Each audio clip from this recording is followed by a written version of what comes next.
Hey guys, the Casual Cutter, and we're back with a couple of knives you might be familiar with. This video is going to be a follow-up to last week's mail call on the Vox F3 Custom, and it's going to be a comparison video between the original Vox F3 and the Boker F3 production version of this knife. You might have seen a video I did a few weeks back that was very similar to this, but it was between the Vox F9 Custom and the Vox Knives Suru, which is the production knife based on the F9 design. I got a couple requests on social media to do this comparison, and I think I mentioned in the mail call video from last week on the F3 that I wanted to do it as well. So without any further ado, let's get into the differences and similarities between the Vox Knives F3 Custom and the Boker Knives F3 production model. All right, so where do we start? The Vox F3 Custom. Now, this knife was first brought to us by designer and maker Jesper Voxnes back in around, I want to say 2013 or so. It was the third custom knife in his folding line F series, and it was also the largest at the time.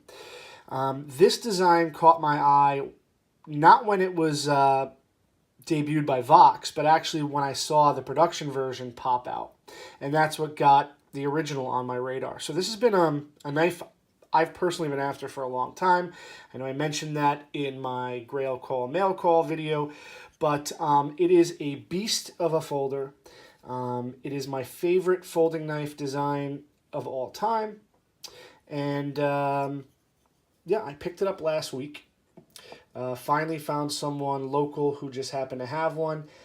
I got a tip from an Instagram and Facebook buddy of mine, and this knife was actually in New York, just one state over, no more than 2 hours away, so I jumped on it. But prior to that, I had picked up the Boker F3 as a placeholder. I called it the poor man's F3. But I've modded this knife extensively, pretty extensively. I've completely refinished it. Now, the Boker F3 originally, the model I had, came in raw titanium with a blue anodized clip and a blue anodized backspacer, just like this F3 Custom that I have here. So it looked very similar to this one. And I decided to mod it as a Vox tribute. I went through a couple of different iterations. First I did blue anodized scales with bronze hardware, and then I decided to do a full-out Vox design tribute. So I anodized patterns for his various critters there. You got your ping, your snailer, your Orwell, and then I did some of his stamp designs here, just because it's my own personal knife, and why not? I also stone-washed and acid-etched the blade, and then I went with raw titanium hardware to match the designs on the show scale. But apples to apples, this knife came with this same color scheme. The Boker F3 is also available in carbon fiber, or it was. It's been discontinued, but it was available in carbon fiber show scale, I believe a G10 show scale as well, and then a smaller version, like a shrunken down F3 2. But full size to full size is what we're comparing today. Now this is an original Boker F3, which came in S30V steel. Not sure if you can still see the markings. There it is, CPM S30V. The later models, before it was discontinued, came in S35VN. But to compare the original F3 to the original Boker F3 production knife, S30VN steel, I'm sorry, S30V steel in the Boker. And the original Vox has RWL 34, popular European steel. Again, the Grimsmo Norseman uses this steel currently. So those are the steel differences. Dimensionally, the knives are extremely similar. They're about the same size, you know, pretty darn close, within, you know, a millimeter difference in overall dimensions pretty much. But the main differences, besides blade steel, is, you know, there's grind differences. We can start at the top.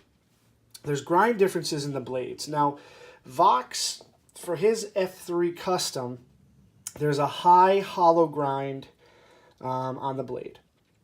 There's also, where the drop point is, it's a flat drop point. There's no additional swedges or anything like that. It's just a clean, simple grind, and it gets super thin behind the edge. Whereas the Boker, they kind of dressed it up a little bit. The grind isn't quite as high. You can see side by side. It's definitely not as high. And then the Boker version has these additional grinds here, little swedges cut out. It's a little harder to see with the dark stone wash, but you can see it there.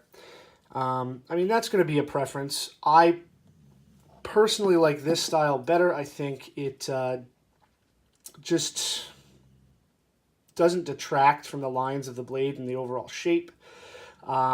He also did, I think, 5 of these in a full flat grind. Now, that's really what I was after, but to find 5 knives in existence, you know, beggars can't be choosers. But the other 20, because there were only 25 of these made, came in this high hollow grind, whereas all of the Bokers have this grind here, which is not quite as high, with those swedges. So those are the blades. Working our way down, the thumb holes, the original Vox has, from what I understand, a licensed spider hole from Spyderco. You know, just a big old round hole, which, again, aesthetically I prefer, probably because this has been a knife I've been after for so long. But I was kind of let down that the Boker had this oval hole, which I just don't think it really goes as well with the look of the knife. I'm assuming, I know I shouldn't assume, but I'm assuming that Boker did not go with the spider hole because they would have to pay Spyderco some type of royalties to relinquish the rights to that, so they went with an oval instead. So that's another difference. Working our way down to the scales, both knives have titanium scales, and they're both frame locks. One big thing you'll notice, which could be a pet peeve to some of you, but the original is tip down only carry. You can see the Boker is switchable, tip down to tip up, and the holes for tip down carry are really, really high up on the frame there. So what that actually does is it makes them relatively, for a big knife, deep carry. So if you're into deep carry, you can just flip this clip up there if you don't mind carrying tip down, and really only a tiny amount of the top of the knife is exposed in the pocket.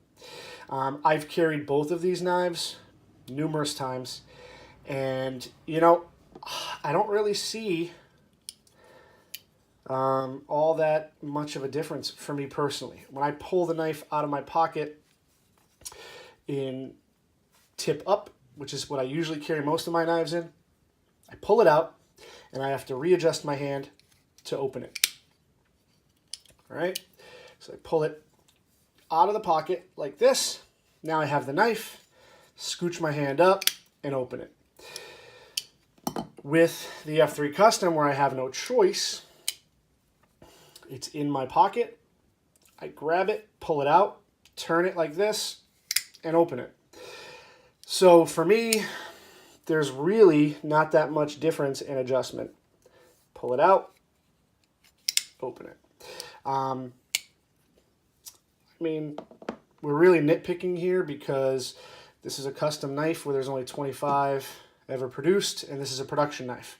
So naturally, I understand why Vox designed this knife this way. You know, to have the clip here, it has to be past the lanyard hole. It's a much higher carry in the pocket, and it just doesn't really lend itself as well to the overall design of the knife. So at the same time, I can understand why Boker gave you the option, because it's a production knife and they want to sell as many as possible. So that's Boker's reasoning. And then Vox took his own creative licensing on his custom and made it tip down only. Personal preference. I'm indifferent. I could care less. It is what it is to me. But that's the difference in carry options. You can see the hardware is actually flipped on these. So the Boker has the smooth ends of the frame screws and the pivot screw on the lock side, and then it has the tool ends on the show side, show scale, whereas the F3 Custom is simply the opposite. It has the hardware open end there and smooth end on the show side. What's cool about the F3 is that you have that pivot cap, and then you have the ends of the actual body screws that are finished. They're rounded off and bead blasted, it looks like, to match. So you just get a really cool, you know, clean look. And then the hardware on the other side is finished to match, but that's where it's accessible for takedown and reassembly. So that's the difference on hardware. The F3 Custom is a full titanium frame lock with no lock bar insert, whereas the Boker has a steel lock bar insert. Now, you know, most custom knives that I've seen don't have a steel lock bar insert. The reasoning behind that, I guess, is that they're handmade, and it's probably a process that's much more conducive to mass production, to kind of use, you know, an assembly line to mill out the space for the lock bar insert, and then you have somebody making a ton of these steel lock bar inserts to go into the knives. So, you know, for the amount of use, sure, there's advantages to steel lock bar inserts. You know, the lock bar isn't going to wear as fast. You're not going to get lock stick. I mean, you still could get lock stick, but this knife has no discernible lock stick whatsoever. It's smooth. It's actually the smoothest knife on washers that I've ever handled or owned. But yeah, that is a difference. Lock bar insert on the Boker production version, no lock bar insert on the original custom. Moving down the lock bar itself, you'll notice the milling is different on the lock bar cutout for tension. The Boker has kind of a simple, but it still has that detail there. Whereas the Vox F3 kind of has a much more aggressive, sculpted cutout with the milling pattern there. And these type of external lock bar cutouts tend to be a Vox trademark. A lot of his knives have them, and, you know, can kind of be picked out of a crowd by that as one of their features. They both have the lanyard tubes that are approximately the same size. The Vox has this full chamfering, if you can see that. Focus, there it is. The inside of the tube is chamfered, nicely finished. And the F3 is also chamfered as well. The back spacers are almost identical. They're pretty much identical in overall dimensions and size. That's probably the most closely direct copied thing about the knife.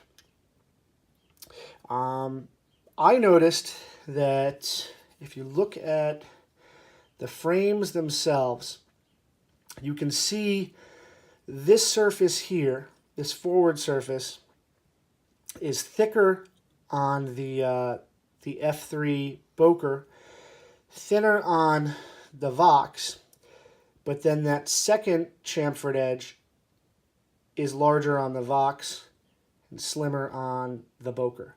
So they kind of just flip-flopped it.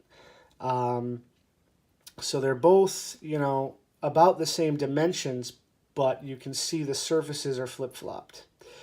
What made me actually notice that is that the F3 kind of felt better in the hand, and this could be just trivial, but the Boker feels blockier, I want to say, and I think that's just because where the contours are,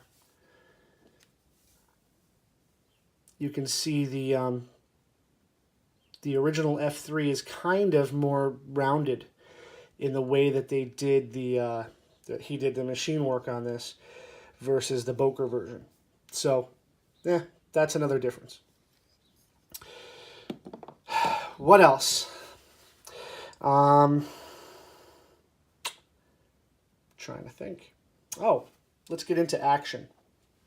So when I first got this Boker F3, it was rough. It was pre-owned.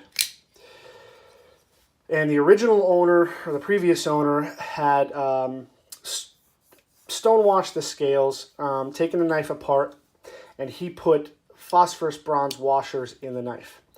Now, the F3 by Boker originally runs a Teflon nylon washer, and I had found that the knife was extremely gritty and rough with those washers in it. So the first thing I did is took them out, and I polished them up really well, and I put them back in, and it was still rough. So I kind of got frustrated. I threw back in the factory Teflon washers, and the knife was noticeably smoother. This is a topic of much debate on the internet. And from the research that I've done and what I've been told by knife makers is that Teflon is actually a slicker material than phosphorus bronze. The advantages of phosphorus bronze are not in its smoothness per se. Your knife's not going to get any smoother just by swapping in phosphorus bronze washers, but the advantage of bronze washers is that they are tougher. They do not wear as quickly, and they're technically better for hard use because they don't flex as much as a Teflon washer would. Now, I guess at this point you have to choose what is most advantageous for you personally. Now, for me, I wanted this knife to be smoother, so I put back in the Teflon washers. I also polished the action, the detent ball, the flats of the blade that the washer's right on, and now this knife is smooth. It's actually extremely smooth compared to how I got it. So, yeah, Teflon washers in the Boker. Surprisingly enough, you also have Teflon washers in the F3 Custom. Now, I'd imagine these are custom made for the knife. I don't know. Does it use a standard pivot size? Probably. But this is the smoothest knife on washers, period, out of any knife I've ever owned or handled. If you blindfolded me and handed me this knife, I would think it's on ball bearings. I mean, it's as simple as that. I don't know how else to explain it, but as far as opening goes, it does feel like it's riding on bearings.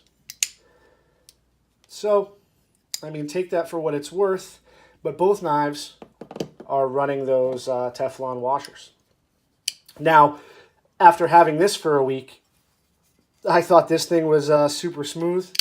I mean, and it's smooth with the work that I've done to it, but it doesn't hold a candle to this thing. I mean, this is just, it's almost like it rides on air. There's no resistance. Of course, I have a jacked up thumb, so it's hard for me to flick anything with my thumb.